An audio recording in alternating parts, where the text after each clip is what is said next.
Hey, salut les nerds! Parfois, on se prend à imaginer une vie plus facile, dans un pays aux mœurs plus douces. Un pays où les gens seraient courtois, polis et prévenants, où on aurait de la place, tellement de place. Autour des villes s'étendrait une nature sauvage, d'épaisses forêts que l'on pourrait arpenter le week-end. Là, à quelques heures de chez soi, on irait par de grandes et belles routes au tracé parfait en chantant à tue-tête. On y parlerait même français, pourquoi pas? Un Eldorado, là, de l'autre côté de l'Atlantique, qui nous accueille, ouais, ouais, nous, les Français, à bras ouverts même, pour 1 an, 2 ans, ou la vie entière. Aujourd'hui, on s'envole pour le Canada. Alors accroche ta tuque avec de la broche parce qu'on embarque. Bienvenue dans Monde de Nerd.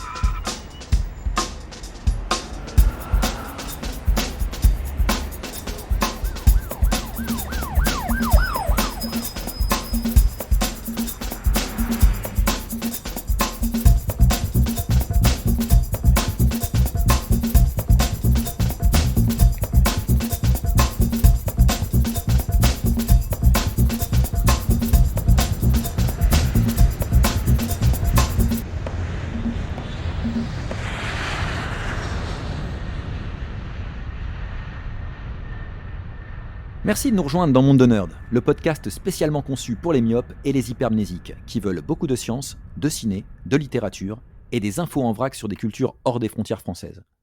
Comme je vous le disais en intro, aujourd'hui on traverse l'océan Atlantique, cap vers l'ouest depuis Brest. Île de Terre-Neuve, Saint-Pierre et Miquelon. Mais que diantre, on n'a pas quitté la France? Golfe du Saint-Laurent, et hop, le continent américain. Un des plus grands pays au monde par sa superficie, juste au-dessus des États-Unis, juste en dessous de l'océan Arctique, étendu de l'Alaska au Groenland. Un épisode immense ce soir, chers auditeurs, avec 2 chroniqueurs tout aussi immenses. Un talent fou, à la répartie cinglante, mais doux comme du sirop d'érable. Salut Drovduek. Hey, salut Vince, salut à tous.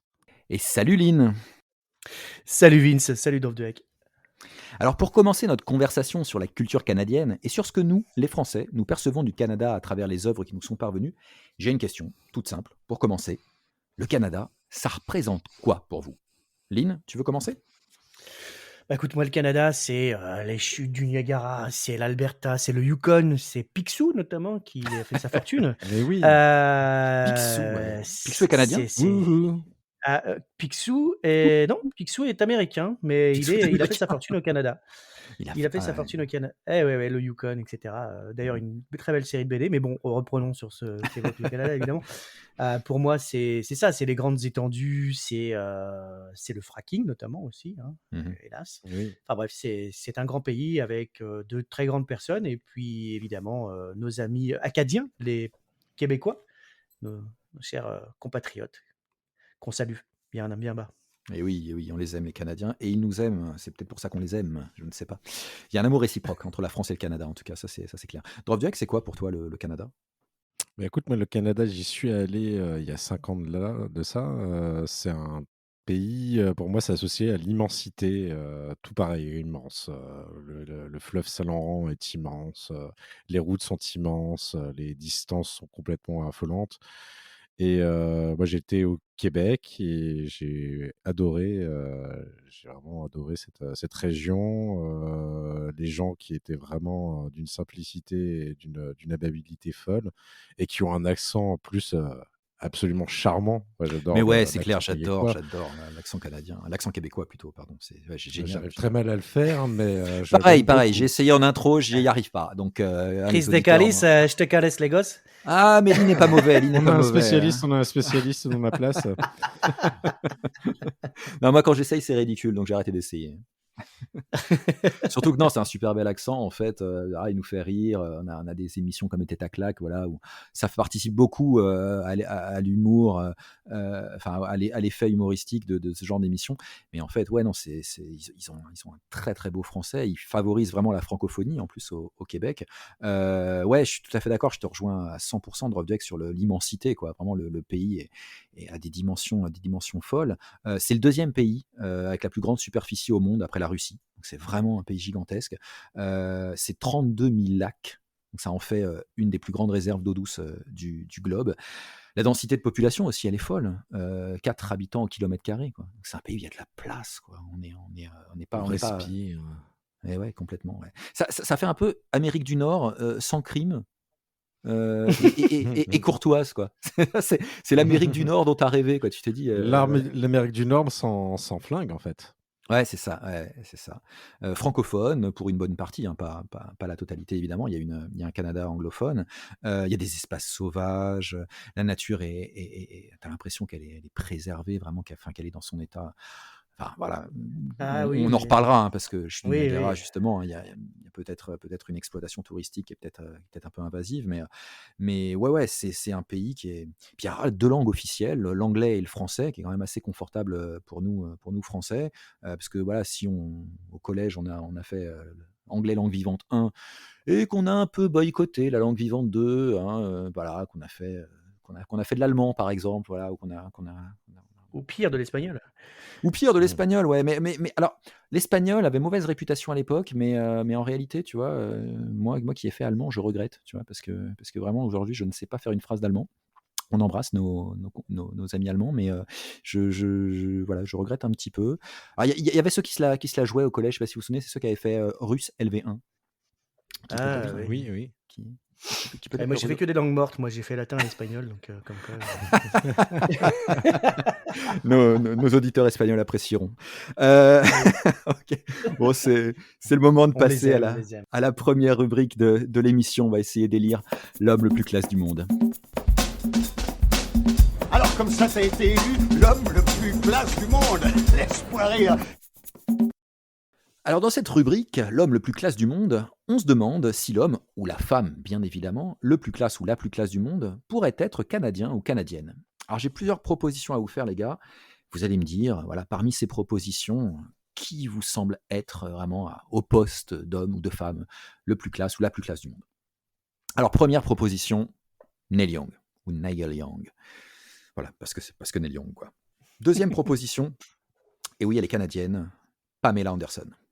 Ryan Ah là là. Gosling, troisième proposition, il fallait un homme à la hauteur de la beauté de Pamela Anderson. Ah Ryan bah, Gosling, clairement, ouais. alors j'ai presque envie de l'exclure, de le mettre hors jeu, parce que le mec est trop beau. Voilà, il y a pas de compétition, il n'y a pas de On plus-value. sent la jalousie quand même.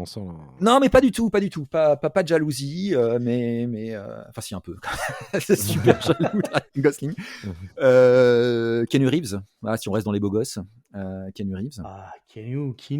Keanu. Alanis Morissette, voilà, qui est canadienne, qui moi, voilà, c'est l'atout charme, quoi.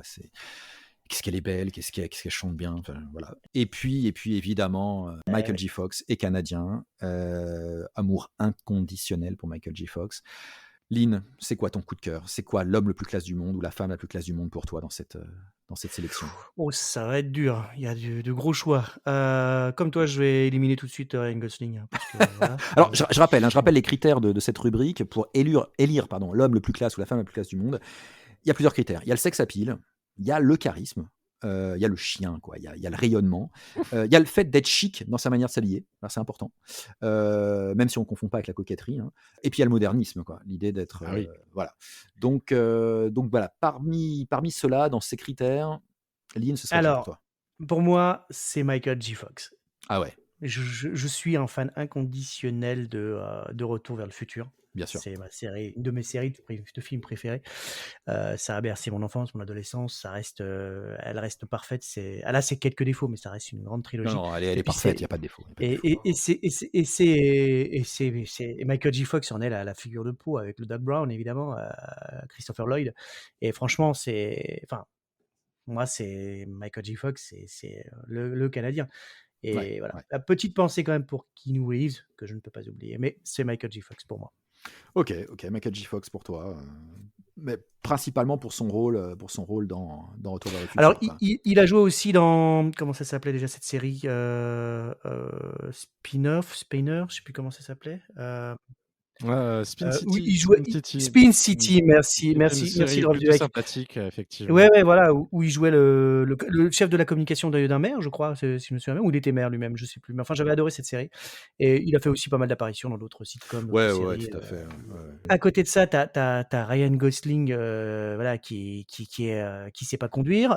Pamela Anderson, qui entre nous, la seule raison pour laquelle elle arrivait à sauver des gens dans Malibu, Malibu, c'est parce qu'elle arrivait elle avait les Elle flotteurs flottait incorporés. naturellement, oui. Alors, non, attends, Voilà, je suis, voilà. non, je suis pas C'est les d'accord combats, sur. c'est les Ah combats, non, Pamela Anderson. Non, alors, non, parce que, attendez. Pamela Anderson, c'est quand même la nana qui a une espèce de, enfin, qui a une success story de fou, quoi. Mannequin pour Playboy dans les années 80-90, on s'arrête souvent à ça, mais non, mais C'est vrai qu'on oublie un peu son film Barboyeur, qui était un chef-d'œuvre du cinéma. bah voilà, par Ah exemple, oui, oui, en effet. elle a milité avec PETA, hein, qui est Ah, alors ça, non. l'association de défense du droit des animaux. Ça a été un petit peu la Brigitte Bardot canadienne à un moment donné, hein. D'ailleurs, elle a rejoint le combat de Brigitte Bardot pour la sauvegarde des phoques. Non, moi, j'ai beaucoup d'amitié pour Pamela Anderson. J'aime bien, moi, C.J. Parker dans Baywatch. J'aime bien cette arrivée dans la série. Voilà, c'est une nana qui part de rien, quoi, qui a une jeunesse hyper difficile, qui vient d'un milieu populaire, très violent, qui s'en sort, qui est restée toujours sympa. Non, elle est classe, Pamela Anderson. Je peux pas, voilà, je suis désolé.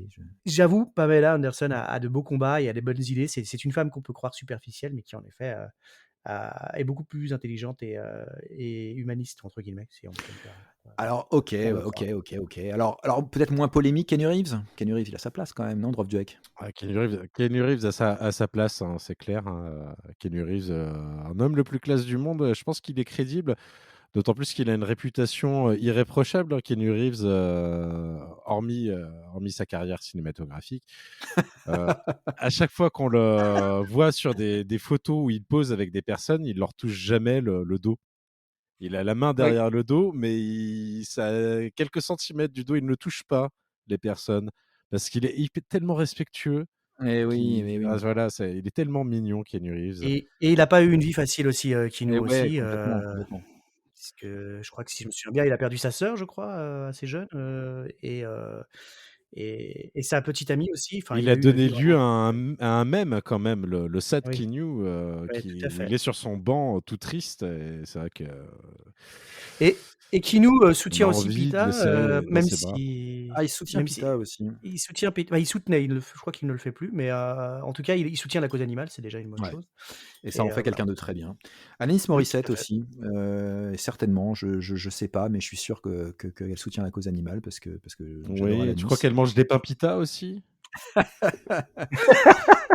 Ouais, bah, moi ça me faisait penser à 3617 Alanis. Je sais pas si vous vous souvenez de ce code 3617 Alanis. Ça, c'était pour ceux qui écoutaient les radios libres assez Alors tard le soir dans les absolument années pas. Moi, 90. je me rappelle de Moi, je me 36-15 souviens Julas, de mais voilà, exactement, moi aussi, Eh, mais 3617 Alanis, Alanis, c'était autre chose, je suis sûr que ça parlera. c'était c'est 36-17, ça devait être plus classieux déjà que Bah 36-15, oui, c'était bah plus oui, cher, je crois. est-ce que c'est une référence à France Gall, les sucettes Alanis? bah peut-être. Alanis Morissette, non, pour vous, elle a pas sa place Bien sûr que si, mais moi, c'est Elle est Michael, quand c'est même tout, dans c'est l'ombre d'un géant là, dans notre Ouais, eh c'est oui, ça. J'ai shortlist. eh oui. l'impression que Drop Duek, il y a un indétrônable quand même, c'est Neil Young, quoi. Il y a un indétrônable, Ah c'est ouais. Neil Young, oui, c'est clair, hein, Neil Young qui a une carrière, absolument irréprochable, qui continue toujours et qui est toujours très intéressante. Il vient de sortir un disque avec le Crazy Horse, qui s'appelle Barn et qui est un de ses meilleurs disques depuis, une bonne dizaine d'années. Et il sort encore des choses qui restent tout à fait écoutables et vraiment magnifiques et enfin voilà, qui a une carrière dans les années 70, absolument, époustouflante et qui est le grand-père du grunge plus ou moins. Enfin c'est voilà, qui a une stature, de géant dans la Ouais, musique. grand-père du grunge, ouais, Kurt Cobain était super fan de Neil Young. Il revendique très souvent Neil Young comme une de ses inspirations. Bah, Euh, d'ailleurs, la note de suicide de Kurt Cobain était une référence à un morceau de Neil Young. Il ouais, vaut mieux, Hey My Pie, ouais, ouais, ouais, voilà, It's better to burn out than to fade away. ouais, Il tout à vaut fait, mieux ouais. de s'enflammer plutôt que de s'éteindre à petit feu. Exactement, ouais, ouais. Il naît en 45 à Toronto, Neil Young. Il a une poliomyélite assez précoce, de laquelle il va garder des séquelles, ce qui explique son jeu en picking. En fait, dans Mmh. son enfance. Il va rencontrer Stephen Stills assez jeune, donc au départ, il est dans plusieurs groupes. Ils font la première partie des Rolling Stones avec Buffalo Springs, je crois que c'est ça, hein, Jack, Oui, c'est ça, ouais, oui. il touche jamais aux drogues dures. Neil Young, il y a plein de chansons d'ailleurs qui l'évoquent, hein, The Needle and the Damage Down sur Harvest, parce qu'en fait, sur un concert, il fait une crise d'épilepsie et il a tellement peur. J'avais lu cette anecdote. Il a tellement peur en fait de pas être capable d'assurer un live qu'il touche pas aux drogues dures. Ce qui est très étonnant parce que dans les années 60, enfin, il est voilà de cette génération des Stones, de Woodstock. Il fait Woodstock en 69 où il n'est pas filmé d'ailleurs. Il refuse d'être filmé. Mmh. Il y a une espèce d'humilité dingue, Neil Young, Ouais. et vis-à-vis de la consommation de drogue, qui est un peu la marque de fabrique voilà, du rock de ces années-là. Lui, il va perdre énormément d'amis, en fait, dans Oui, cette histoire-là. de Et ça, ouais, de très bons, amis et un de ses guitaristes, emblématiques qui aura joué que sur un de ses albums au final, mais qui le marquera à vie, et qui dédiera un de ses meilleurs disques qui s'appelle, Tonight's the Night, ouais, qui est ouais. un hommage à Danny Whitten, donc le guitariste, qui est un peu mort par sa faute.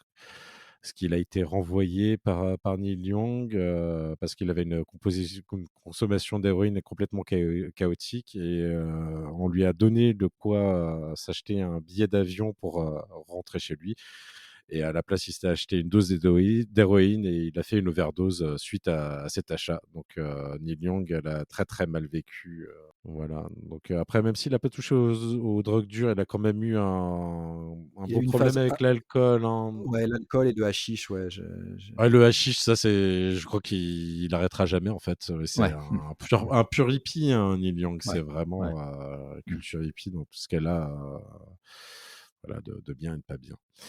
Ouais, ouais, ce qui est fou, c'est enfin, à quel point cet artiste est prolifique, quoi. Il ressort en Oui, 2020 des archives de 1975. C'est-à-dire qu'il a dans les tiroirs quand même des trucs qui datent des des albums albums entiers, complets. quoi, des albums Ouais, entiers, des maquettes, et qui sont mais incroyables. Enfin, Homeground qui sort en 2020 là, pendant le confinement, mais c'est un album de dingue.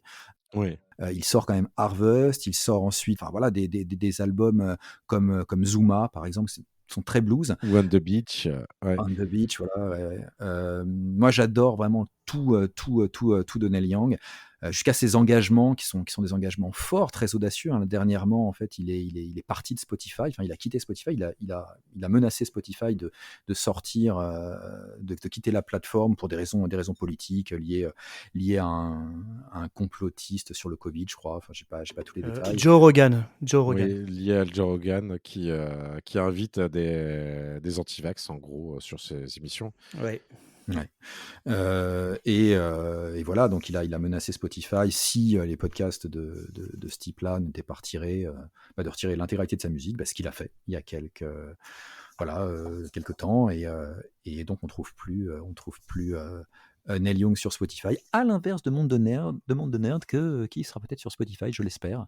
On soutient Neil Young, mais on soutient aussi Spotify, hein. Évidemment.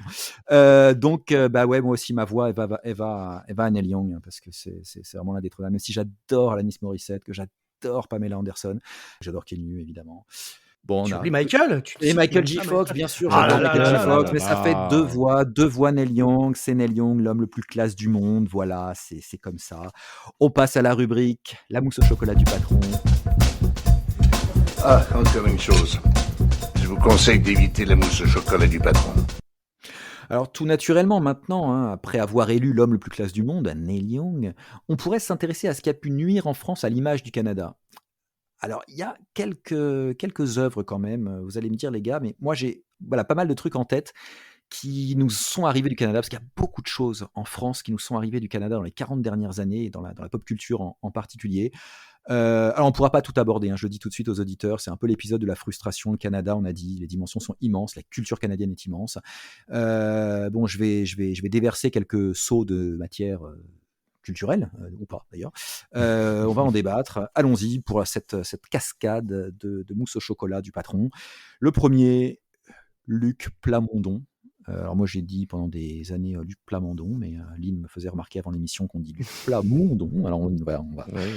Ouais, bah désolé Luc, mais pardon quoi. Encore désolé Luc, parce que t'es vieux, désolé, on sait, voilà. Désolé Luc, non vraiment, mais Un peu de respect quand même. non, mais là non. Ouais, je pense C'est que un peu de sérieux 2 minutes quoi. Parce que je pense que c'est Luc qui devrait s'excuser en fait. ouais, exactement, parce que c'est vrai qu'on est tout petit devant la carrière de Luc Plamondon, mais qu'est-ce qu'on a fait Pour mériter ça, je sais mais pas. voilà, c'est quoi cette punition quoi? Un demi-siècle de chansons aux airs sirupeux, aux classiques plastifiés pour de la masse inculte.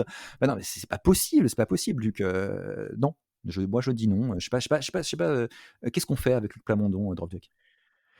Eh ben, qu'est-ce qu'on fait? Ouais, je pense à des choses qui seraient censurées, mais je ne sais pas en fait. Je ne sais pas. Luc, tu as fait beaucoup de mal à la musique. Mais oui. Notre-Dame de Paris, de triste mémoire ou Ah, et Starmania avant, 79, le mec a commencé Ouais, tôt. Starmania, ouais. Starmania oui, pour le coup, il avait travaillé avec Michel Berger et Ouais, on pourrait en parler aussi. sont quand même assez efficaces. Il y a Ziggy qui est repris par pas mal d'artistes, Ziggy, notamment Céline Dion d'ailleurs. Ah oui, et par David Bowie, par exemple, qui a écrit son album Ziggy Stardust, basé sur en Starmania. hommage à Starmania. Ouais. Mais oui, bien sûr. Et voilà, tout à fait. Un grand homme.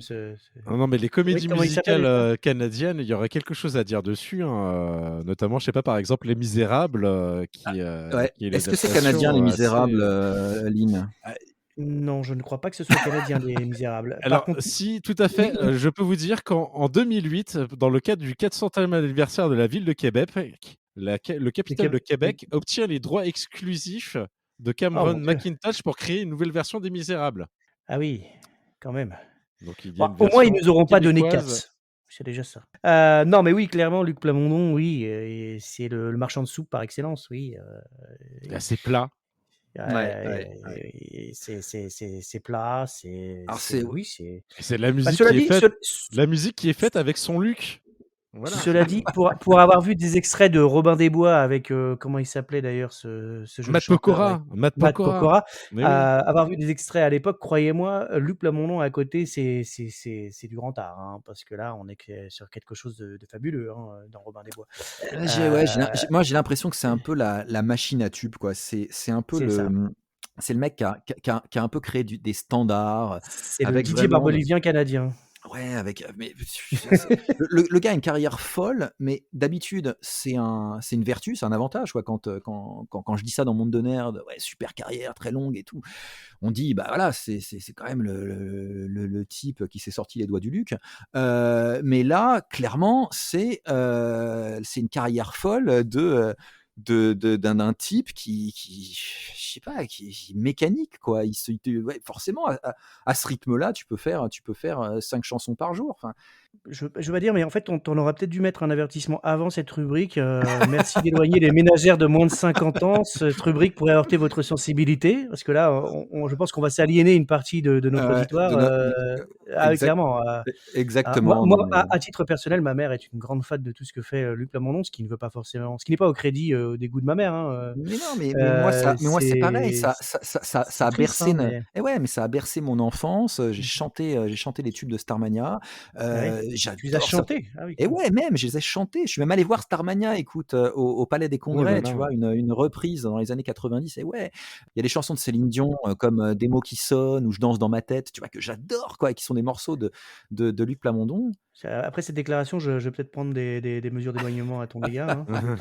Ouais, bah attends, parce que j'ai pas fini avec ces déclarations parce que j'aime bien Charlebois, tu vois. Donc je vais. Je vais pas le mettre dans la mousse au chocolat du patron parce que je veux pas tirer sur l'ambulance.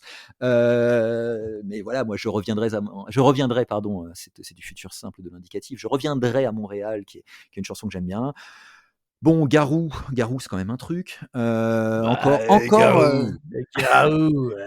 Luc Plamondon, seul. Oui. Et c'est Luc Plamondon, voilà. Ah non, c'était pas lui qui chantait ça. Non, si Belle, c'est Garou aussi, et c'est Luc Plamondon en récidive, bien sûr. C'est pas l'autre, celui qui joue le. Ils sont 3 avec Fiori et puis celui. Et le dernier, je ne sais plus qui c'est, mais oui, c'était Garou qui jouait Quasimodo oui, bien sûr. Il a commis ça. Alors ouais, il y a un autre phénomène, mousse au chocolat du patron aussi, on peut le faire en Il y a vrac, Rock hein. Voisine, non, aussi, qui est canadien? Ah, il y a Ah, mais Rock oui, Voisine. tiens, c'est vrai. Ouais. Il était seul sur la plage, ouais, qu'il y reste. Désolé, c'est une Euh, mousse au chocolat surprise, mais oui, Rock Ouais, Voisine ouais, sur le ouais, on terrain. s'y attendait pas, mais rock voisine, ouais, ouais. Après, il y a toute une série de chanteuses à voix qui nous sont venues Ouais. du Canada, mais dont on ne pouvait plus. À un moment donné, Linda Lemay, Isabelle Boulay, Natacha Saint-Pierre, Cœur de Pirate. Oh, ça va maintenant, on a des chanteuses en France aussi. C'était quoi cette vague de chanteuses qui avaient la même voix, qui étaient une espèce de clone vocal. Bon, après, il y a des mousses au chocolat moins évidentes. Drovdek, par exemple, toi, t'es un peu agacé par un groupe canadien qui est Arcade Fire. Oui, alors Arcade Fire qui était un très bon groupe, sur son premier album et qui ensuite s'enfonce, dans la banalité et qui perd un peu sa particularité de départ et voilà, moi je trouve que ça a fini par devenir de la variété, sans grand intérêt, à partir de leur troisième album et je crois que toi tu as un autre avis, Vince, là-dessus. Ouais, alors moi j'ai beaucoup écouté Arcade Fire, j'aime bien Suburbs, j'ai bien aimé Neon Bible, c'est ça Neon Bible le titre, je dis pas de Ouais, bêtises. ouais, ouais, leur deuxième album, celui-là aussi est bien, ouais, je trouve effectivement, même si Ouais, c'est déjà en deçà du premier. ouais, moi c'est des albums que j'ai écoutés en boucle à une époque, alors que j'ai du mal à réécouter aujourd'hui. Je crois que c'est vraiment daté, quoi, ça a Mmh, mmh vieilli en mh. effet. Moi j'aime bien, c'est bon, c'est pour ça que je les placer dans les mousses au chocolat parce que je sais que toi tu t'aimes pas, que il y a c'est des albums qui ont du mal à être écoutés aujourd'hui. En même temps tu les as dans ta discothèque, Drovduek, donc C'est vrai, j'avoue. Alors on peut parler d'une dernière mousse au chocolat du patron. Alors oui, je suis d'accord, c'est l'épisode de la jalousie et de la mauvaise foi, mais je voudrais qu'on évoque quand même Xavier Dolan. Parce que ce mec m'énerve, il réussit tout, il est beau, il est intelligent, il parle bien, c'est un bon acteur, c'est un bon réalisateur. J'en ai marre. Xavier Et puis Dolan, il est humble, en plus, il est mais tellement humble. mais arrête, il a trop de qualité ce gars. Il a trop de qualité. Pour moi, c'est ma mousse au chocolat du patron, quoi. C'est voilà, Mummy. C'est quoi ces films parfaits? À un moment donné, faut arrêter, monsieur Dolan. Tu sais que le type a commencé d'ailleurs en tant que doubleur. Il a commencé à Ah doubler bon? des films. Ouais, ouais, doubler pour les versions québécoises. En fait, il était doubleur. Il a notamment doublé dans la version québécoise d'Harry Potter, Ron Weasley. Ah d'accord. Donc c'est un gars qui a trop de talent. Moi, ça m'énerve les gens comme ça. Oui, c'est vrai qu'il est énervant, donc du coup, c'est lui notre mousse au chocolat. Désolé Luc, tu la mérites même pas la mousse. Mais ouais, non, voilà, c'est Xavier Dolan par pure mauvaise foi et par pure jalousie. Oh, Voilà. oh bah, à ce moment-là, on peut rajouter Ryan, hein, puisqu'on y est, allons-y, Et hein. Ryan Oui Gosling, tiens, ouais. All c'est vrai, tiens allons au bout du concept, hein. Et ouais, c'est vrai, c'est vrai. Bon, allez, maintenant, on va passer au bon du pays parce que d'accord, il y a des choses pas géniales dans ce pays qui nous sont arrivées du Canada et on s'excuse pour tous ceux à la carrière immense qu'on a pu blesser. on s'excuse pour tous les Luc aussi, parce qu'ils ont pris cher là. Tout à fait. Ouais, parce qu'on adore les Luc et on a plein de copains qui s'appellent Luc. Bon, ok, ok. Il y a pas que du génial qui nous est arrivé du Canada, je crois que c'est clair. Mais bon, maintenant qu'on a traité le pire, je pense qu'on pourrait s'intéresser au meilleur. Parce qu'il y a des vrais joyaux dans la culture canadienne et on va les aborder en toute subjectivité. C'est la rubrique Top of the Pop.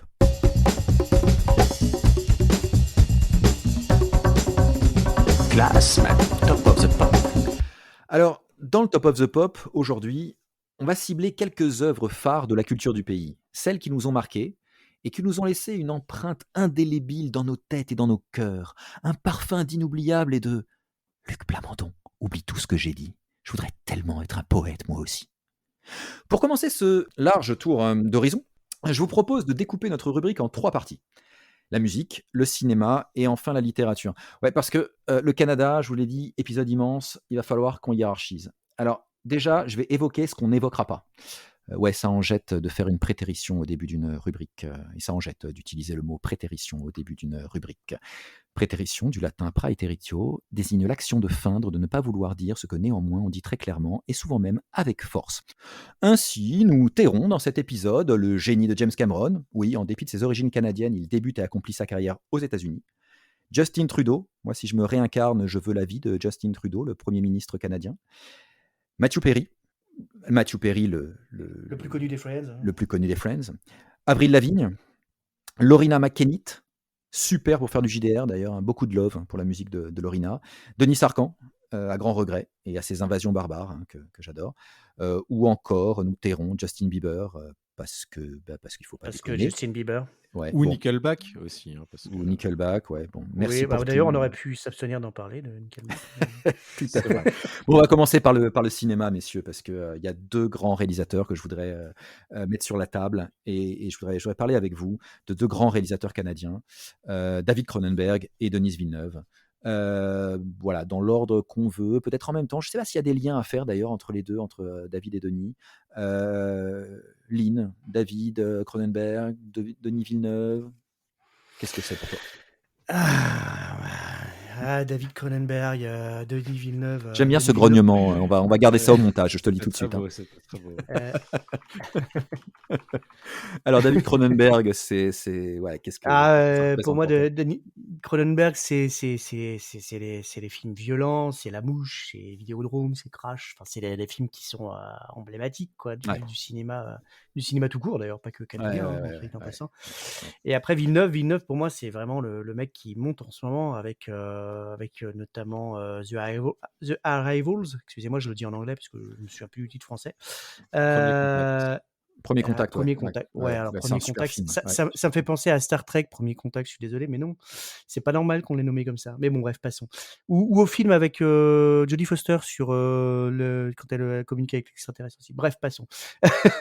Il a Ouais, aussi ouais, ouais, réalisé ouais, plus ouais. récemment, il a fait une superbe suite à Blade Runner. On pensait pas que ce serait Ouais, possible, mais pourtant 2049, il ouais. l'a fait, Il y a que lui qui pouvait le 2049. faire, ouais, ouais. Qui a quand même quelques défauts, mais on est loin quand même de. Enfin, je veux dire, on a eu beaucoup de suites à des films des années 80 Ouais. et on a rarement eu une telle qualité en termes de séquelles.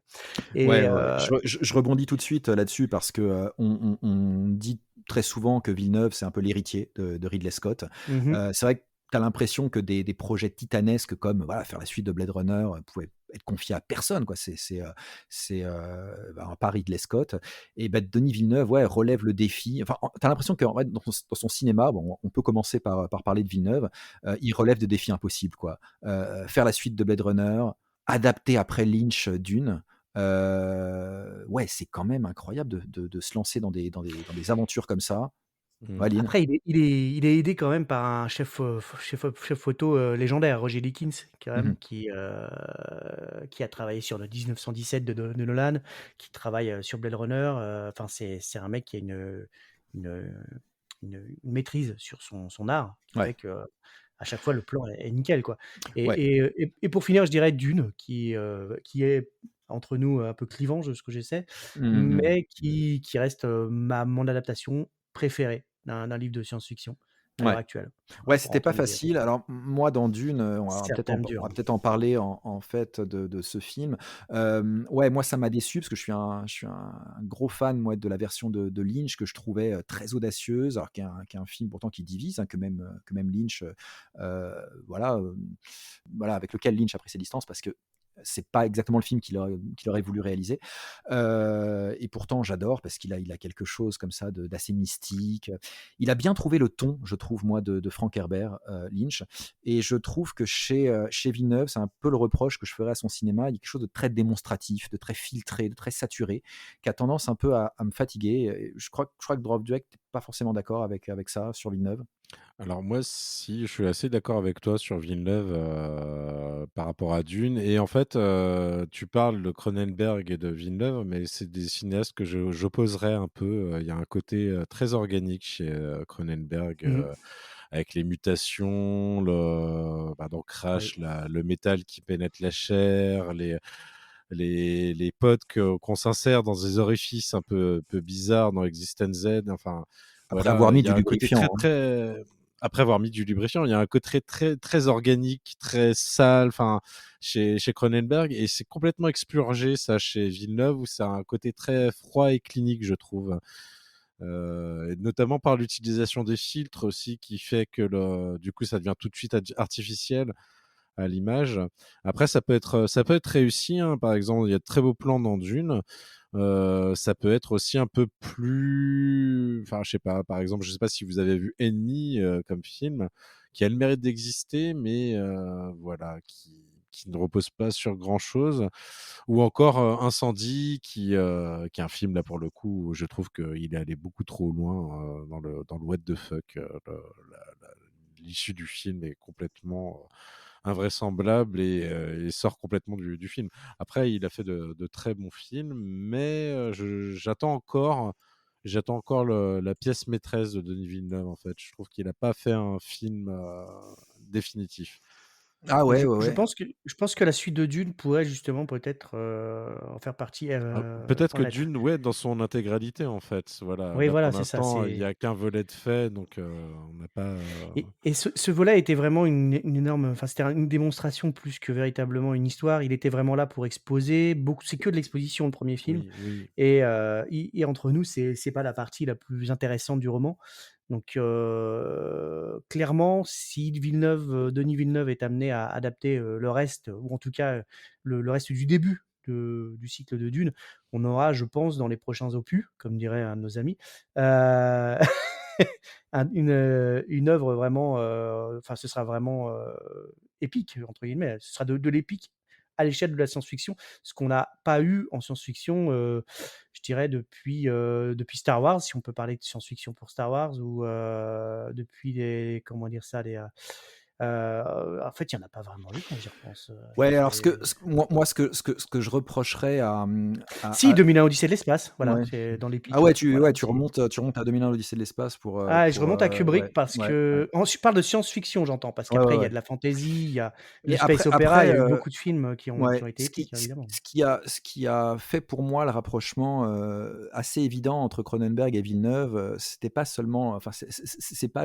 l'unique prétexte de dire voilà, les deux sont canadiens, c'est que vraiment, j'ai l'impression que dans le cinéma de Villeneuve, comme dans celui de Cronenberg, c'est peut-être du fait qu'ils sont justement canadiens, il y a une espèce de liberté, d'audace, de s'attaquer à des projets impossibles, très ambitieux, Mhm. de s'accompagner en effet de chefs-op qui sont tout de suite très marquants, avec des photographies très signées, de travailler aussi très, très tôt le lien musique-image.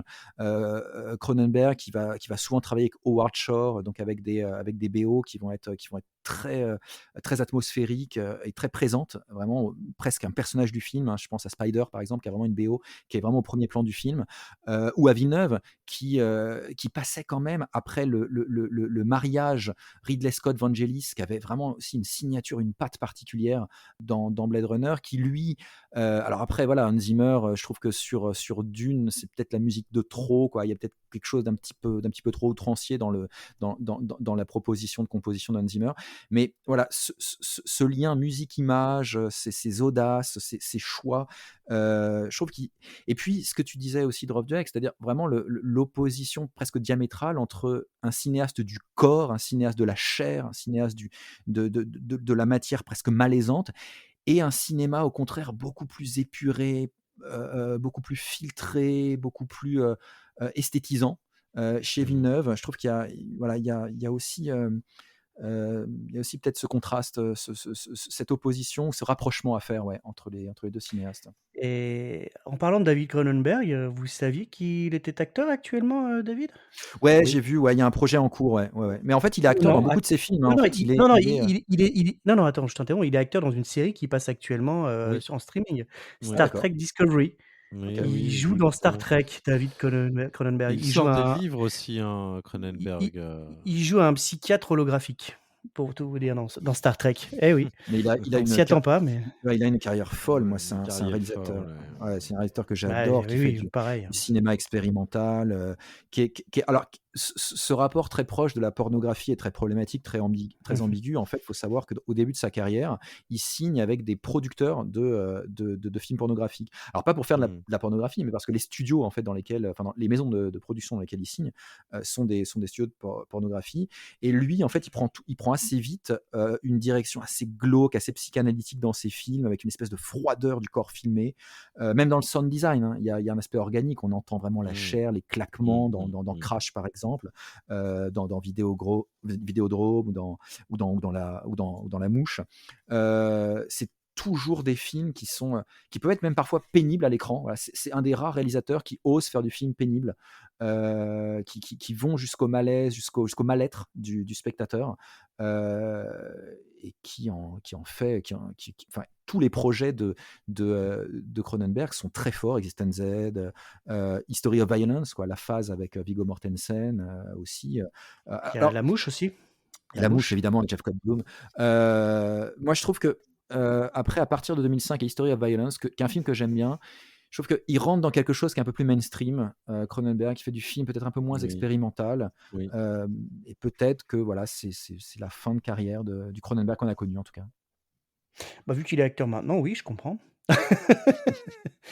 Ah bah, je m'attendais pas à ce qu'il apparaisse dans un Star Trek entre nous, hein. C'est quelque chose qui est, complètement, voilà. Et moi, de toute façon, Cronenberg, je l'ai découvert surtout avec La Mouche, j'en parle souvent, Mmh.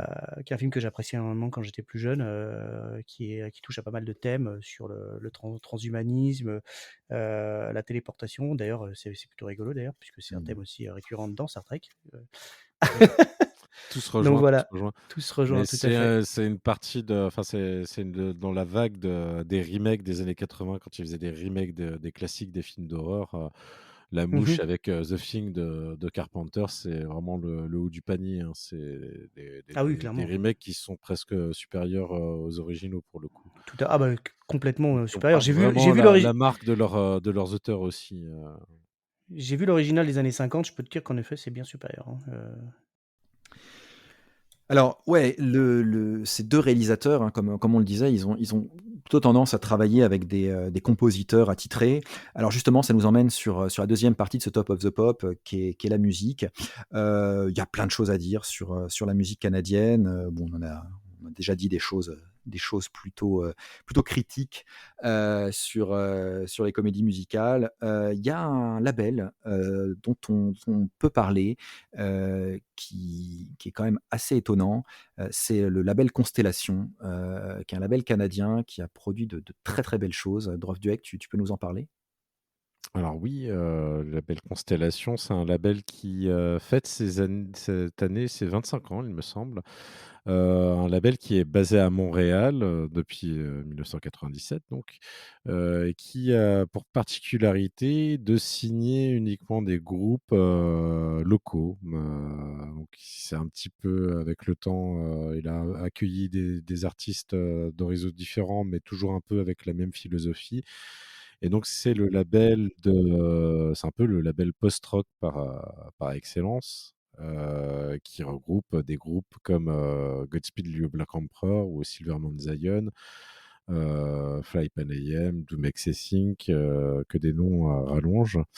Donc le post-rock pour, faire rapidement une petite définition, bah, c'est, de l'après-rock. Donc c'est de la musique qui est faite en utilisant l'instrumentation du rock, donc guitare, basse, batterie, à laquelle s'ajoutent des instruments, autres, donc issus de la musique classique, de la musique klezmer, du jazz, voilà. Et donc au niveau des formats, on sort du, couplet, refrain et on rentre dans des espèces de plages sonores un peu à la limite du rock progressif, la virtuosité en moins. En fait, on sent que le punk est passé entre-temps et qu'en fait, le Godspeed à la base, c'était des gens qui écoutaient du punk, du hardcore et qui se sont mis à écrire leurs symphonies, avec les moyens techniques, assez pauvres qu'ils avaient. Et donc ça a fait, ce que ça a donné et c'est absolument fantastique comme musique. Ouais, c'est des morceaux qui vont durer, 10-12 minutes, qui sont Tout à hyper fait. planants. Pour donner une idée peut-être, voilà, ceux qui n'ont pas forcément écouté ou qui connaissent pas forcément Godspeed, c'est un moment de 28 jours plus tard. Mmh. Voilà, le moment où le personnage, je me souviens plus de son nom, sort de l'hôpital dans plein Londres, là, quand Londres est complètement déserté, qui sort, qui marche tout seul, c'est Godspeed, Oui, c'est ça, oui, la c'est BO. ça, oui et ça c'est tout à fait ça. De toute façon, c'est vraiment la musique de post-apocalyptique par excellence, ça au moment où il y a plus rien, il y a plus d'espoir, il y a plus de Il Voilà, ça, s'appelle il y a Jim, quand si même, j'en il y a quand passe. même l'espoir, hein, mais il est vraiment, la lumière au bout du tunnel, c'est peut-être plus un train que la lumière de la sortie, quoi. Ouais, c'est ça, ouais. Ouais, tu disais, Lynn, c'est Jim, c'est ça le personnage de... Tout à fait. Il se Ouais, ouais. prénomme Jim et il est joué par Cillian Murphy. Ouais, ouais, ouais. Oui. Et ouais, Godspeed, qui a une formation étonnante. Ephraim Menuk, le leader, c'est ça, Dovdiak? Oui, Ephraim. alors plus ou moins, hein, le leader malgré lui, parce qu'à la base, c'est un collectif Ouais, d'une dizaine de musiciens et c'est un peu devenu le porte-parole du groupe, parce qu'il en fallait un. Mais, à la ouais, base, c'est vraiment une espèce de démocratie, musicale, quoi, ouais, ouais, ouais. où chacun a son mot à Qui dire. est, qui est d'ailleurs, je crois, assez engagé politiquement, qui est anarchiste, anticapitaliste. Enfin, il y a vraiment toute cette veine-là au Canada, voilà, dont il a un peu endossé le rôle aussi, Ephraim, qui a Ah oui, pris un tout peu à cette fait, qui couleur-là. est, alors, pareil, hein, lui, il n'est pas du tout dans le culte de la personnalité et il a horreur de se mettre en avant, mais, effectivement, toute cette scène, en fait, est très anticapitaliste. Constellation, il y a vraiment un côté, un esprit famille, une petite entreprise artisanale où, les disques sont fabriqués à la main.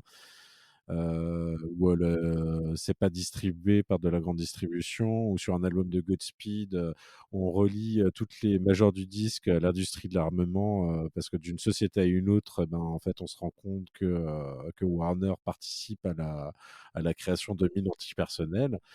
Enfin voilà, c'est vraiment, oui, oui, très engagé, comme musique. Bien que ce soit de la musique instrumentale, il y a quand même un discours politique très fort, ouais. Alors toujours pour rester dans l'engagement musical, l'anticapitalisme, voilà, l'anarchisme même, hein, on peut le dire.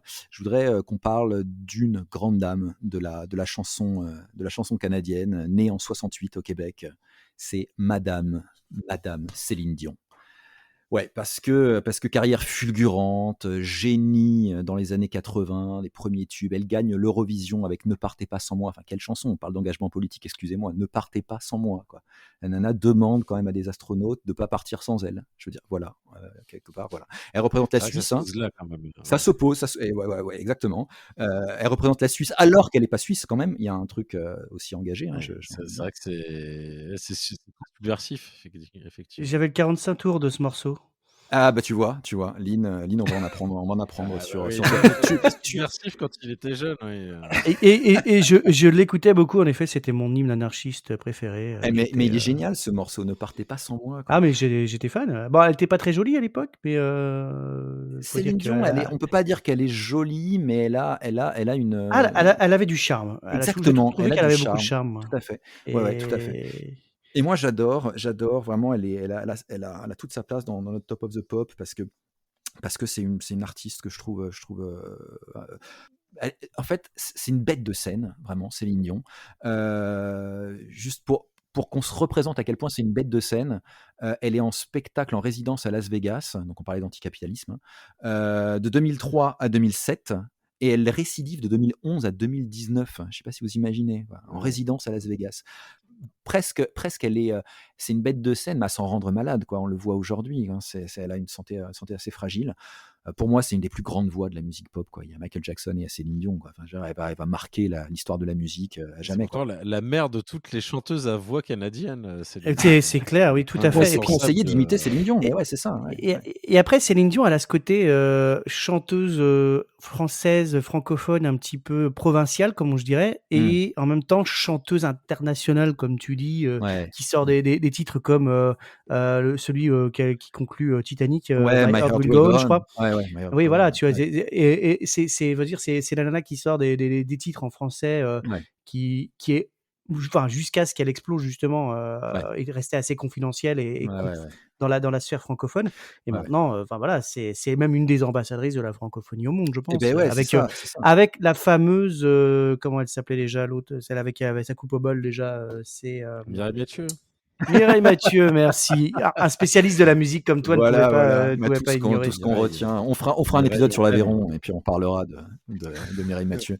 Sur Euh, l'aviron? sur l'Aviron, ouais, ouais, exactement. On va ramer pour cet épisode, je pense. On pourrait évoquer. Moi, il y a une phase de la carrière de Céline Dion que j'adore. Je passe peut-être parce que c'est le moment où je l'écoutais le plus. C'est la collaboration avec Jean-Jacques Goldman, quoi. C'est deux albums qui m'ont vraiment Ah oui. bluffé. C'est deux en 95 et S'il suffisait d'aimer en 98. C'est vraiment 2 Mmh. albums que j'adore, des chansons et qui a pas pris une ride. Enfin, ces 2 albums ont pas pris une ride. Moi, c'est vraiment des titres que j'aime bien. Mais bon, Oui, je moi j'ai sens l'impression de mourir intérieurement là, mais Personnellement, j'annonce que j'écoutais énormément du Mylène Farmer et du Céline Dion quand j'étais plus jeune, oui, ah bah, avant voilà! de dé allez, allez. a avant de découvrir aux côtés de Drove Duek le côté subversif, la musique, Tricky et cetera, Sigur Rós, Björk dont on parle dans un autre épisode. Bah, voilà, c'est comment dire ça? C'était ma comment dire ça? Ma texture musicale, je sais pas comment Ouais, expliquer ça, c'était ta mais c'était cam. ma Céline culture. Dion, c'était ta Texture, cam. texture, c'est le C'était mot, ma oui. came, Céline Dion, ouais. Une texture. Avec Dorothée, bien sûr, évidemment. Eh oui, eh oui. On va rester dans la littérature avec Dorothée et Céline Dion et on va parler des littératures de l'imaginaire parce qu'au Canada, on a des grands auteurs. Alors, on va évidemment pas pouvoir tout évoquer. Je vais pas refaire une cascade d'auteurs canadiens dont on ne parlera pas.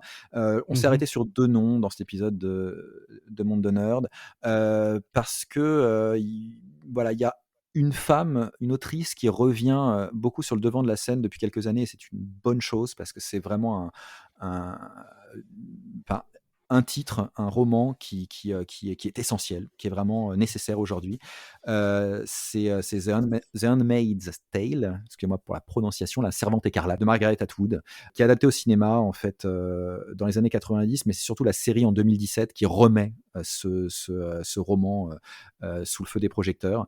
C'est super, c'est une dystopie vraiment bluffante que j'ai eu du mal moi à lire, mais par contre j'ai adoré entrer dans la série parce que vraiment je trouve que la série est punchy, elle est bien réalisée, elle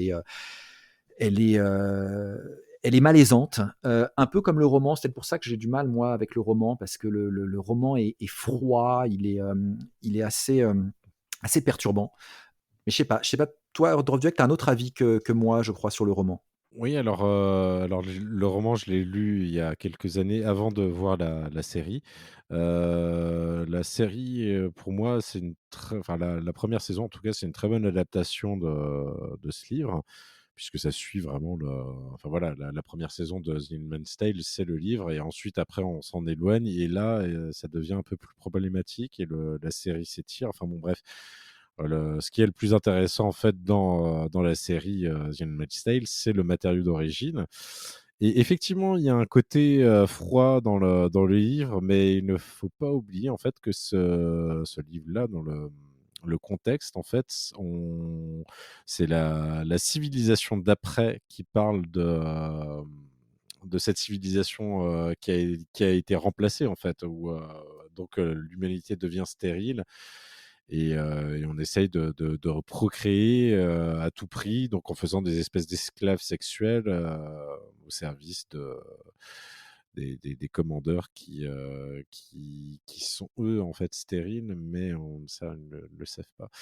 Moi, j'ai beaucoup aimé ce livre qui a une fin ouverte, alors Margaret Atwood a sorti une suite, là, il y a pas très longtemps, que je n'ai pas lu, je sais pas du tout ce que ça vaut. Par contre, j'avais lu un autre livre d'elle qui s'appelle Le Dernier Homme. C'est un peu enfin, c'est une dystopie, c'est un peu entre 1984 et Le Meilleur des mondes. Donc c'est bonne ambiance, on rigole bien. C'était un très beau livre. Alors, c'est une trilogie, je crois. J'ai lu que le 1er volume, mais moi je recommande cet auteur, enfin cette autrice, et je recommande vraiment La Servante écarlate, qui moi m'a plus plu que toi, Vince. Ouais, ouais, bah, non, mais en fait, vraiment, c'est pas du tout mon idée de mal parler de ce roman parce que c'est, comme je dis, hein, c'est un roman essentiel, écrit en 1985 et qui a pas pris une ride. J'ai eu un peu du mal à rentrer dans le style. Alors peut-être que ça vient de la traduction, hein, je l'ai pas lu en anglais, je l'ai lu en français, ça vient peut-être de là. Après cette froideur, je pense qu'elle est assumée, hein, parce que c'est le personnage de la servante, donc le personnage principal qui raconte un peu son Oui. histoire, et donc il y a cette froideur aussi du fait du personnage, c'est-à-dire qu'elle est éduquée à être froide, un peu avec à se détacher de ses Tout à sentiments fait, et à tout à servir fait. vraiment le Elle est un peu obligée de se détacher de ses sentiments, sinon voilà. enfin voilà, Ouais. elle se fait violer quand même régulièrement, donc C'est cela, c'est ouais, ouais. Donc ouais, ouais, donc voilà, le style, est complètement assumé par Margaret Atwood, je pense. Moi, j'ai eu un peu de mal à rentrer, dedans, mais je reconnais tout le talent, tout le génie même, hein, on peut aller jusque-là de Margaret Mmh. Atwood, qui écrit ça en 1984 quand elle habite à Berlin-Ouest. Donc il y a tout un contexte aussi de la peur d'un retour au conservatisme dans le contexte de la guerre Mmh. froide. 1984 évidemment, ça fait aussi écho dans sa création, elle, au 1984 d'Orwell, hein, qui est une espèce de. Donc la Servante et Camarade, ça vient un pendant un peu Oui. du Big Brother d'Orwell. Donc non, non, c'est un projet génial. Je peux pas en dire voilà, une ligne mauvaise, hein, mais ouais, je sais pas, ça m'a laissé. J'ai eu du mal, voilà, à rentrer dans Mmh. la Mmh. narration. Autre auteur avec lequel j'ai eu du mal, et pourtant, pareil, je reconnais tout le talent, tout le génie, c'est William Gibson, auteur du Neuromancien, de saga, voilà, c'est un peu le père du cyberpunk. Peut-être Lynn, tu peux nous parler de la saga du Neuromancer ou de William Gibson de manière plus générale? Gibson qui est l'un des héritiers de Gernsback, oui, qui est l'un des grands, les grands noms du cyberpunk avec Bruce Sterling et bien d'autres. Et aussi, Kim Stanley Robinson dans certains de ses romans. Oui, oui, William Gibson qui a écrit Neuromancien, Compte Zéro, Idolu, et j'en rate d'autres, je pense. Mais clairement, c'est un des grands noms du cyberpunk. Clairement, tous les codes que l'on retrouve dans le jeu d'ailleurs, Cyberpunk 2077, qui est sorti l'année dernière, avec tous les défauts qu'il a, du jeu de rôle dont il est inspiré, mais aussi de tout le mouvement lui-même. Le cyberpunk, c'est le néon, le ciel sombre, brun, la pluie, les paysages de pluie, et on retrouve tout ça, tous ces codes-là, ils existent et ils viennent du neuromancien principalement. Ouais, ouais, ouais. Et comme toi, c'est vrai que en tout cas, l'écriture traduite de Gibson, on peut pas, j'en parle, je ne C'est sais pas ça, ce que ça ça vient donne peut-être de la traduction, ouais. au naturel, mais en tout cas, les premières traductions sont vraiment complexes en termes de lecture. C'est très haché, très, très saccadé. Ça demande vraiment d'être concentré au départ Ouais, c'est ça, pour surtout pouvoir dans être des dessus. ouais, surtout dans des romans ou des sagas comme ça qui sont déjà très denses sur le plan Mhm. de la narration. Quand tu as une densité aussi sur le plan du style ou une sécheresse dans le Mhm. Mmh. style, Mmh. c'est vrai que c'est difficile de ouais, ouais, faut un peu s'accrocher, il y Bah, a un effort qui est j'aurais demandé. J'aurais tendance que Gibson à dire qu'il écrit comme un clip en fait. C'est Mmh. très, c'est clippé en fait. Ouais, alors je pourrais vous rappeler la 1re phrase de Neuromancien, qui est: «Le ciel au-dessus du port avait la Ouais, couleur d'une télévision allumée sur une chaîne défunte». Donc c'est quand même ouais, assez visuel, hein, ouais, comme écriture. C'est, tout à tout de fait. suite, ça plonge dans l'ambiance, et il y a un côté après Neuromancien, il y a vraiment un côté, hyper, roman noir, en fait. C'est vraiment Mmh. inspiré des intrigues complètement alambiquées de Chandler et compagnie, et en fait, je crois que c'est un peu un dessin qu'on ne comprenne pas grand-chose à ce qui se passe. Oui, On est un peu dépassé par oui, les événements parce qu'on est dans un univers, en fait, où tout va très vite, et finalement les humains sont un petit peu dépassés par ça, mais il faut se dire aussi que nous, quand on l'a lu, on était, déjà on est venu bien après. Je veux dire, le livre, je crois, a été édité dans les années 80-90, je crois. Ouais, ouais, ouais, c'est ça, 84 84, hein. aussi, Mmh. Ouais, Ouais, c'est ouais, ça. Neuromancer Et, 84. et, et résultat, je veux dire, il aborde tout un tas de thèmes et de technologies qui sont encore vraiment de l'anticipation dure, quoi. Je veux dire, Mmh. c'est des oui. technologies qu'à l'époque, ils avaient un mal fou à s'imaginer et qu'à la nôtre, on commençait à peine à entrevoir. Et je pense que nous, on a pu aborder cette série de livres et cet univers plus facilement que nos pères, si je peux me permettre de dire ça comme ça.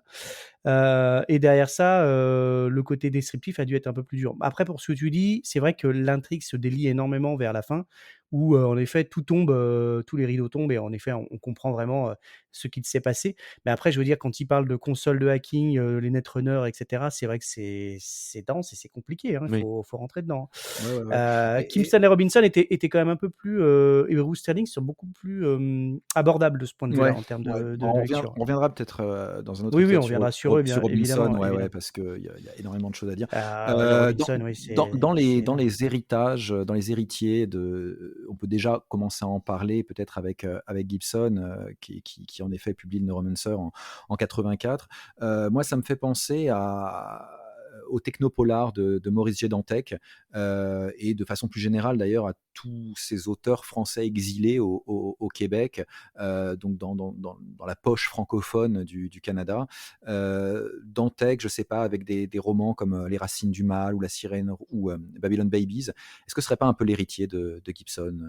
Ouais, je pense qu'il y a un côté comme ça, il y a un côté punk, hein, de toute façon chez Mmh. Dantec, donc puis il y a un côté cyber, donc il y a un côté cyberpunk vraiment. Mmh.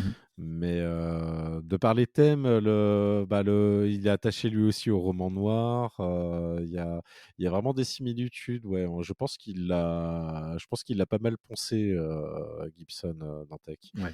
Ouais, ouais. Et ouais, ouais, ouais, et chez Maurice G. Dantec, ce goût pour le cyberpunk. Alors il y a énormément d'influence chez Dantec, hein, parce qu'il va aller, lire énormément Burroughs, il va lire, moi j'avais l'impression, ouais, qu'il y avait peut-être parfois des parentés à Gibson dans sa littérature. Ah, je trouve pas vraiment, moi. Non? Ouais. Non, OK. non, je pense qu'il s'inspire en effet du cyberpunk. Après, est-ce Ouais. qu'on peut le trouver une parenté avec Gibson? Une inspiration, oui, certainement. Mmh. Après, Je sais pas, un réel tu vois héritage? dans le côté visuel, parce que Gibson, c'est aussi le scénariste de Johnny Mnemonic, tu vois? Ou de certains épisodes d'X-Files, et il y a, Mmh. j'ai l'impression chez Dantec, voilà, ce côté un peu aussi, Ouais, effondrement mais américain, tu vois? Avec, oui, avec mais le côté, vie parallèle tu vois? Dans une espèce de vortex, comme ça, de le conscience, cyberespace, oui, bien sûr, mais ce que je veux dire, cyberespace, c'est voilà. que, entre si on peut enfin, le roman le plus cyberpunk, je crois, de Dantec, ça doit être Babylon Babies. Mmh. Et pour moi, je le trouve fouillis, Ouais. c'est pas mon préféré de Dantec. Mmh mh. Je lui préfère de loin un roman qui n'est pas du tout cyberpunk, qui est La Sirène rouge, Ouais. Ouais. et Les Racines du Mal, qui est vraiment son Ouais. meilleur opus. Ouais. Donc voilà, je pense que Dantec, c'est quelqu'un qui est inspiré, qui adore, en effet, qui adorait, puisqu'il nous a quittés, Oui. qui adorait ce style littéraire.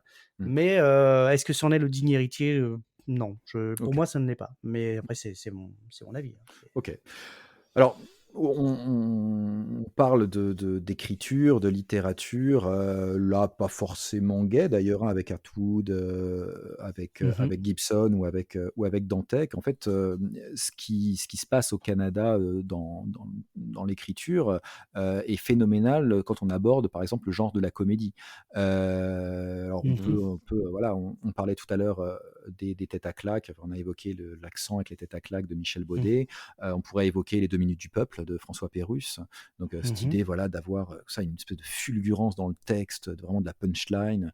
On parlait de Plamondon et de l'écriture des chansons. Mais il y a une efficacité quand même, on en pense qu'on en veut. On l'a pas pour la blague, on l'a mis dans les mousses au chocolat, mais vraiment il y a une efficacité dans le texte, dans la maîtrise de la langue, soit en français ou en anglais d'ailleurs, hein. Nous, on connaît mieux, les œuvres québécoises.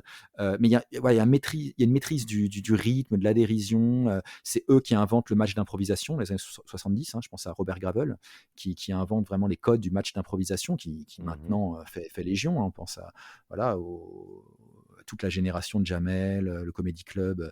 On est vraiment les héritiers dans les années 90-2000, de la création du match d'improvisation des années 70 au Canada. Je pense à Mac Myers, ou à Jim Carrey, quoi, qui viennent du Canada et qui forcément, même si leur carrière est américaine ensuite, ont pris de cette vis comica, Oui. typiquement Mmh. canadienne, quoi. Ouais, Dovdiak? Bah, non, c'est vrai qu'il y a énormément de comiques qui sont issus du Canada. Alors, et pas mal de choses comiques, aussi. Alors, je pensais aussi à cette série, dont je te parlais et que tu ne connais pas, qui s'appelle, Le cœur a ses raisons, qui est une parodie très drôle, tout ce qui est, Les feux de l'amour et compagnie, avec, des personnages qui incarnent, enfin des acteurs Ah qui oui, oui. incarnent plusieurs personnages, et ça reprend tous les codes. C'est vraiment très, très, très drôle, voilà, moi je recommande, vraiment cette série. C'est une version longue de l'Hôpital Velpo des Inconnus, entre Oui, guillemets, voilà. c'est ça, ouais. Mmh. C'est ça.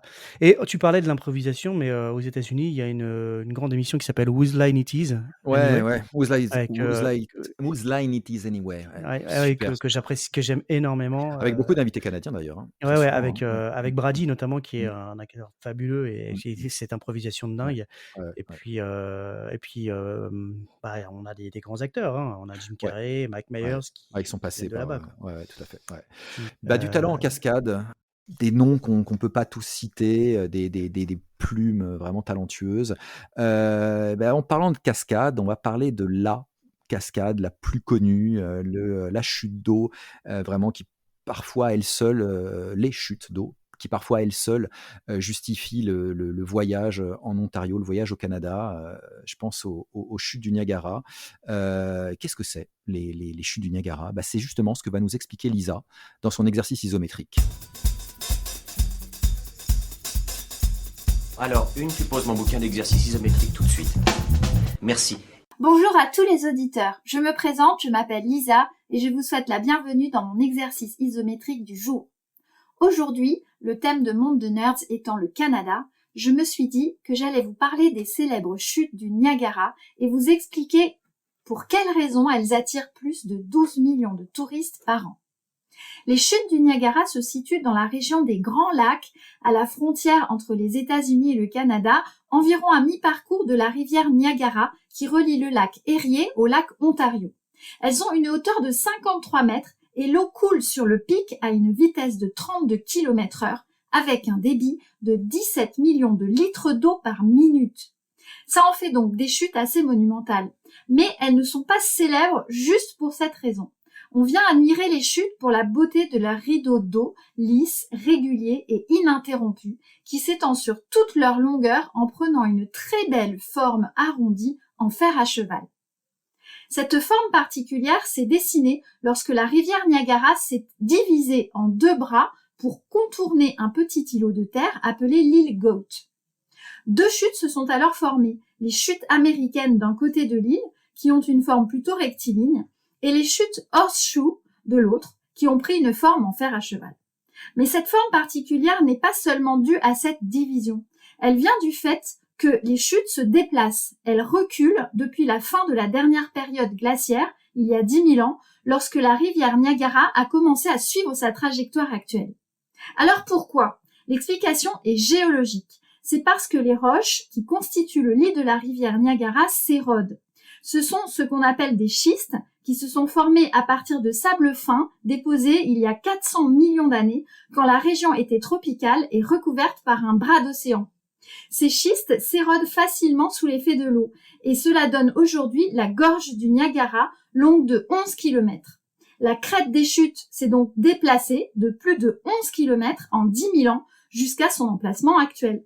Jusqu'au début du XXe siècle, l'érosion était rapide et les chutes se déplaçaient rapidement. Comme elle se situe à la frontière entre les États-Unis et le Canada, un contrat a été signé stipulant que les deux pays s'engageaient à préserver le site et notamment à promouvoir, en ces termes, la beauté scénique actuelle des chutes Horseshoe.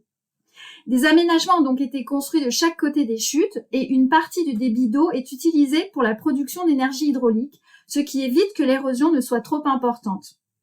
La CMI, Commission mixte internationale de contrôle de la rivière Niagara, surveille l'érosion des chutes Horseshoe de très près pour y déceler des signes de formation d'une encoche dans la ligne de crête qui pourrait briser le rideau d'eau, ce qui diminuerait nettement la beauté du lieu. Pour conclure, les chutes Horseshoe gardent pour le moment leur forme en fer à cheval et le taux d'érosion est actuellement de 1/3 de mètre par an, ce qui est en fait relativement lent. Les amateurs de belles chutes ont donc le temps d'aller admirer le rideau d'eau lisse et continu qui en fait la beauté. Mais un jour, elles changeront très certainement de forme, l'érosion étant un processus continu. Et disparaîtront-elles complètement? Les chercheurs estiment que cela prendra 5 000 à 15 000 ans. Merci beaucoup pour votre attention. J'espère que cet exercice isométrique du jour vous a donné envie de voyager vers les grands espaces américains et je vous dis à bientôt dans un prochain épisode.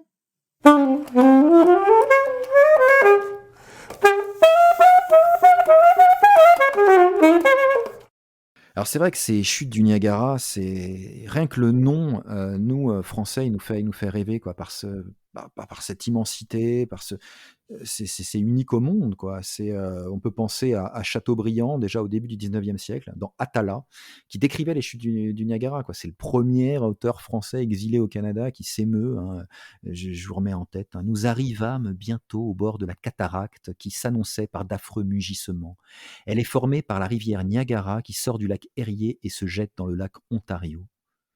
Je laisserai reprendre Atala, hein, qui est un roman magnifique de Chateaubriand, et j'ai l'impression que ça exerce toujours ce même pouvoir de fascination, quoi, les chutes du Niagara.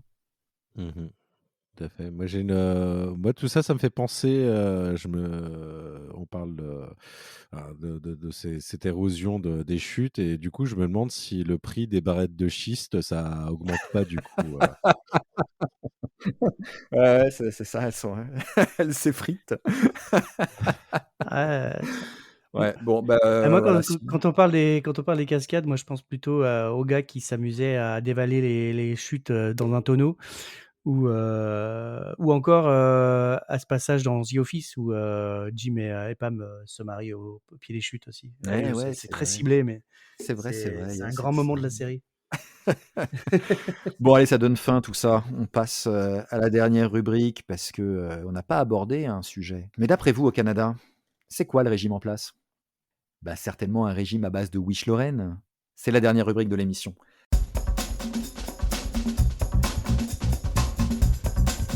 Excuse-moi, à base. À base de Wish Lorraine, c'est des petites tartes. Alors pour cette dernière rubrique de l'émission, notre Wish Lorraine du jour, vous l'entendez, on va manger des chips. On peut parler un petit peu de quelques spécialités culinaires canadiennes. Je pense à la poutine. C'est bon la poutine, Drofduek? T'en as mangé quand tu étais au Canada? Ouais, j'en ai mangé plus d'une fois, hein, mon corps s'en rappelle. C'est très bien, c'est très bien quand il fait froid la poutine parce que ça donne chaud, très très très chaud. Ouais, c'est Et c'est ça. accompagné d'un petit fromage qui s'appelle le fromage en grain, le fromage à un grain. Et Tu vois, en fait, tu c'est maîtrises un le. Ah, mais fromage. il y a que moi là, je me sens Il super. y a que moi qui arrive. En fait, non, j'arrive à dire que fromage en grain avec l'accent. Parce que j'aime tellement cette expression que je l'ai gardée. C'est un fromage qui a la particularité de couiner quand on le mange. Et ça couine, voilà, ça a pas beaucoup de goût, mais sinon, voilà, la poutine, c'est bon quand même, hein. Et ouais, Faut aimer les patates, mais. et puis il y a évidemment le sirop d'érable, quoi. Moi j'adore ça. Moi, ça m'avait fait beaucoup rire il y a quelques années. Il y avait eu ça. Alors, je sais pas si c'est quelque chose dont on peut rire, j'en sais rien, mais il y avait au Canada le printemps érable. Je trouve ça très joli comme Oui, expression. oui. Printemps érable, voilà, c'est hyper poétique. Je crois que c'était en 2011, non? C'est ça. C'était suite au printemps arabe. Ouais, tout à fait, ouais. Ouais. On mm. réveille un peu de la population. Non, c'est cool. Alors, bon, comme on rentre, hein, on aimerait rester encore plus longtemps au Canada. Mais l'heure de rentrée est venue. Alors, on part de Montréal, on part de Vancouver, on part de Toronto et on revient. Et dans l'avion, Lynn, qu'est-ce qu'on lit? À quoi on joue? Une petite dernière recommandation pour revenir en France. Alors, moi j'ai une vieille recommandation en science-fiction, c'est A.E. Van Vogt, qui est un auteur de l'époque d'Asimov, d'Arthur C. Clarke aussi, à la grande époque de Campbell, et qui a une série de livres qui s'appelle Le nom de A, et qui sont des bouquins très très intéressants, qui justement prennent à contre-pied le côté polar, je dirais systématique, notamment les cavernes d'acier, etc., d'Asimov, où on est sur quelque chose de très comment dire ça, très classique, voilà, pour dire les Ouais. choses simplement. C'est-à-dire, bon, on a un enquêteur, etc. Alors que là, le mec, c'est quelqu'un qui utilise une certaine logique non aristotélicienne, comme il dit, comme c'est le nona, justement, Ouais. pour comprendre l'intrigue, ce qu'il se passe et affronter ses adversaires qui sont aussi des extraterrestres en plus. Donc, c'est une série de bouquins, de bouquins qui sont très, très intéressants à lire. Et en recommandation jeux vidéo, comme j'en fais un peu à chaque fois, évidemment, le classique, d'ailleurs d'un studio qui est basé au Canada aussi, puisque les Ubisoft y a son siège, c'est Assassin's Creed, la fameuse série de jeux vidéo, dont 2 opus se déroulent au Canada, l'un principalement pendant la Révolution américaine et qui déborde un peu sur le Québec, et l'autre évidemment qui se déroule carrément au niveau du fleuve Saint-Laurent et dans les embouchures des ports canadiens, avec un privateer qui se rebelle contre ses anciens maîtres. Donc voilà, c'est Ok, mes 2 petites références pour le génial. Canada, et voilà. Ouais, super, merci beaucoup. Je t'en Dropjack, prie. tu as une recommandation pour le retour en France? Alors j'en ai 2, Ouais. parce que j'ai du mal à en avoir une. Alors en musique, bah, j'ai pioché dans le catalogue de Constellation. J'ai retenu Colin Stetson, qui est un saxophoniste qui a une technique absolument impressionnante. Ce type est une machine à vent en fait, et qui fait corps avec son saxophone et qui fait des mélodies complètement outres. Voilà, ça je vous recommande vraiment, son écoute, c'est, très, très, très original. Et je vous recommanderais une, BD, enfin l'œuvre de Joe Matt, c'est un auteur de bande dessinée, indépendant, canadien. Donc il est né à Philadelphie, mais il a passé la plus grande partie de sa vie au Canada, donc on peut dire qu'il est canadien. Et c'est quelqu'un qui fait de l'autofiction, en fait, mais il se met vraiment pas en valeur. Il critique tout le temps sa vie, il critique ses défauts, ses travers, sans complaisance, et c'est très, très drôle généralement. Enfin bon, on le voit en train d'essayer de tromper sa copine, et se planter lamentablement. Enfin voilà, que enfin, c'est un personnage un peu pathétique. En même temps, bah, pas vraiment sympathique du coup, mais c'est très, très drôle. Voilà, c'est recommandé. Ok, super, ouais, ça a l'air cool. Alors moi, pour ma reco, je vous propose aussi une bande dessinée. Alors, il y a plein de bandes dessinées qu'on aurait pu proposer. On aurait pu d'ailleurs parler de Loisel et de Magasin Général, hein, qui est une série Tout à fait, ouais. très intéressante.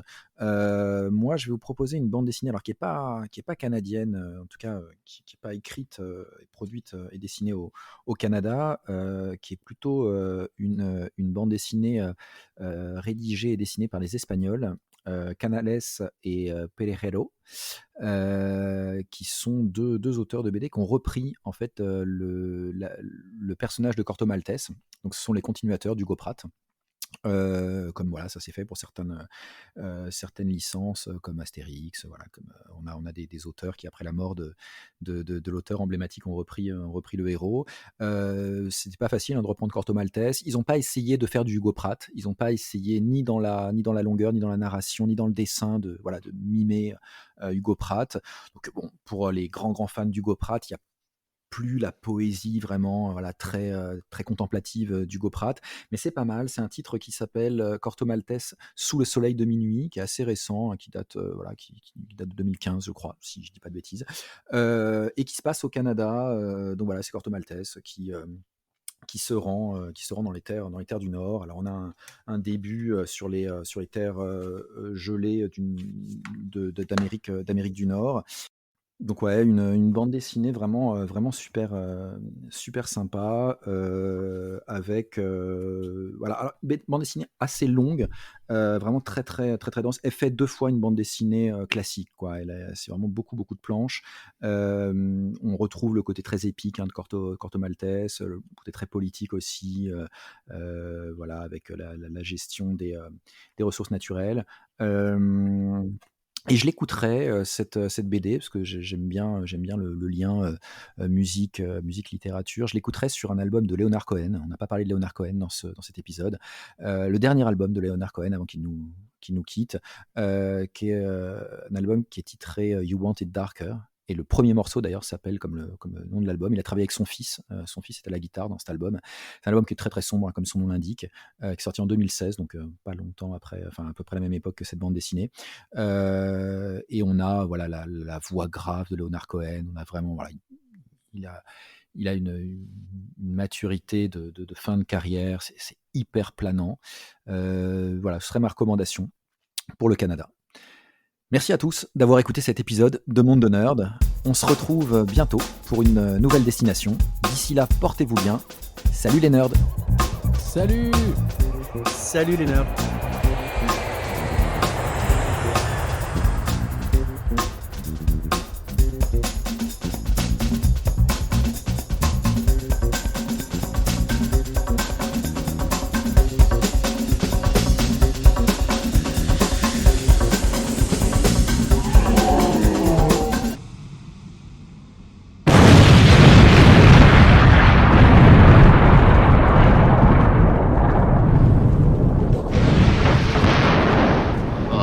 de merde. Ouais, moi aussi j'ai bien envie de le dire, monde de merde.